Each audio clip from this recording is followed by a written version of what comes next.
Welcome to News Today. We will summarize CNN news articles.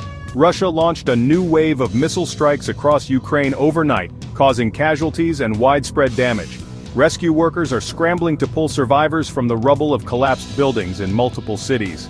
This latest attack comes as the United States has quietly stopped sharing certain satellite intelligence with Ukraine, fearing that it could escalate tensions with Russia. The move has sparked concern among Ukrainian officials, who rely heavily on U.S. intelligence to defend against Russian aggression.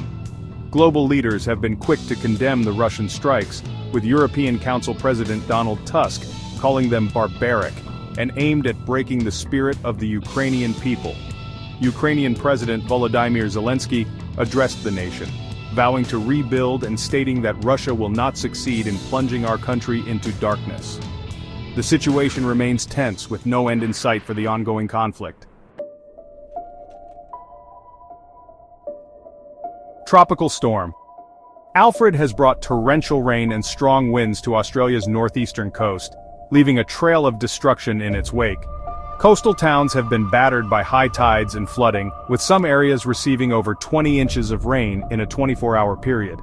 Power outages are widespread, affecting tens of thousands of homes and businesses. Tragically, there have been reports of several fatalities, including a family of 3 who were swept away by floodwaters. Authorities are warning that the danger is far from over, with rivers still rising and the potential for landslides in affected areas. Residents are urged to heed evacuation orders and stay informed about the latest weather updates. China's annual National People's Congress convened this week, setting the stage for the country's economic and political direction in the coming year.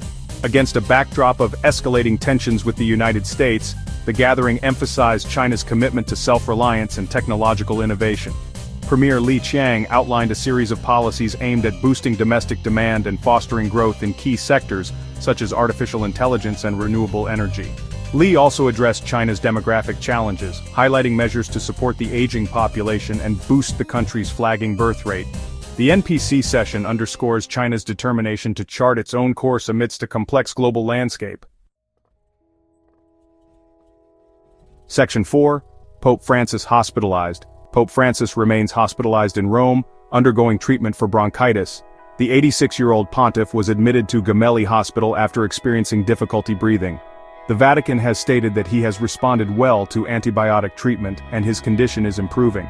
However, there is still uncertainty regarding the duration of his hospitalization, and it remains unclear whether he will be well enough to participate in the upcoming Easter celebrations.